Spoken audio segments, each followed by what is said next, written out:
دو دوست تھے. ایک دوست نے اپنے دوسرے دوست سے پوچھا, یار یہ بتاؤ کہ تمہاری والدہ کی فیوریٹ ڈش کیا ہے, کھانے میں فیوریٹ ڈش کیا ہے؟ بہت دیر تک سوچتا رہا, پھر رونے لگ گیا. تو کہا کمال ہے, اتنی دیر سے جواب نہیں دے رہے. وہ ویسٹرن ورلڈ کا شخص تھا جس نے یہ سوال کیا تھا. تو اس نے کہا کہ میری ماں کی پسندیدہ چیز جو ہے نا, وہ بچا ہوا سالن اور بچی ہوئی روٹی ہے. اب اس کے پس منظر میں اس نے پوچھا یہ کیا بات کی, اور میں اب آج اپنے دل کے تاثرات پیش کر رہا ہوں. آج میری عمر 40 سال سے زیادہ ہو گئی ہے, مجھے آج تک یاد نہیں ہے کہ میری ماں نے کبھی کھانا بنا کر یہ کہا ہو کہ یہ میری آج پسندیدہ چیز میں نے بنائی ہے. اور یہ ہم سب کے ساتھ ہوا ہوگا کہ ماں نے کبھی یہ نہیں کہا ہوگا کہ بیٹا آج بریانی بنائی ہے, یہ مجھے پسند ہے.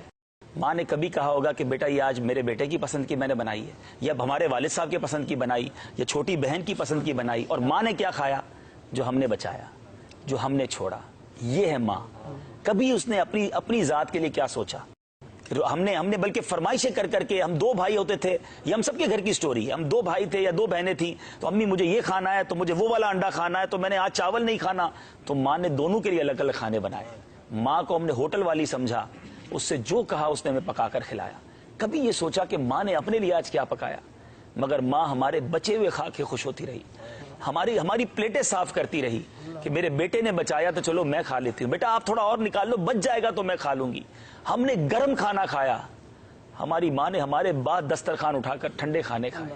کبھی اپنی فرمائش سے, مجھے تو یاد نہیں پڑتا کہ ماں نے یہ کہا ہو کہ بیٹا آج میں نے اپنے پسند کا کھانا بنایا ہو. ایسی عظیم ہستی ہو اور اس کی دعائیں نہ لی جائیں. جن کی مائیں ہیں ان کی دعائیں لیجئے, ان کی خدمت کیجئے. اگر بوڑھی ہو گئی ہیں تو اب انہیں تکلیف نہ دو, ان کی خدمت کرو. بہت کر لیا انہوں نے ہمارے لیے. بیمار ہے تو یہ رب کا ایک طرح سے, میں سمجھتا ہوں, یہ پتہ نہیں میری بات درست ہے کہ نہیں, کہ جس کے والدین بیمار ہو جائے نا, یا ایسی پوزیشن میں آ جائیں کہ اب ان کی خدمت کی حاجت ہے, تو یہ بیٹے کے لیے خوش بختی کا وقت بھی ہے کہ اللہ نے زندگی میں اب تمہیں وقت دیا ہے خدمت کرنے کا. ورنہ کئی ماں باپ بچوں کو خدمت کا موقع ہی نہیں دیتے, پہلے ہی چلے جاتے ہیں, خدمت کرتے کرتے ہی چلے جاتے ہیں. اگر اب موقع آیا ہے تو اس کو بوجھ نہ سمجھو, یہ اللہ کا شکر بھی اس حوالے سے ادا کرو کہ یا اللہ انہوں نے جانے سے پہلے مجھے اپنی خدمت کا کوئی موقع دے دیا کہ میں جاتے جاتے ان کے دل میں کوئی ایسی بات چھوڑ جاؤں کہ یہ دل سے میرے لیے کوئی دعا کر دیں, اور یہ دل میں یہ لے کر جائیں دنیا سے کہ ہمارے بچوں نے ہمیں تنہا نہ چھوڑا تھا. بد نصیب ہیں وہ بچے جو اولڈ ہاؤس میں ماں باپ کو چھوڑا ہے.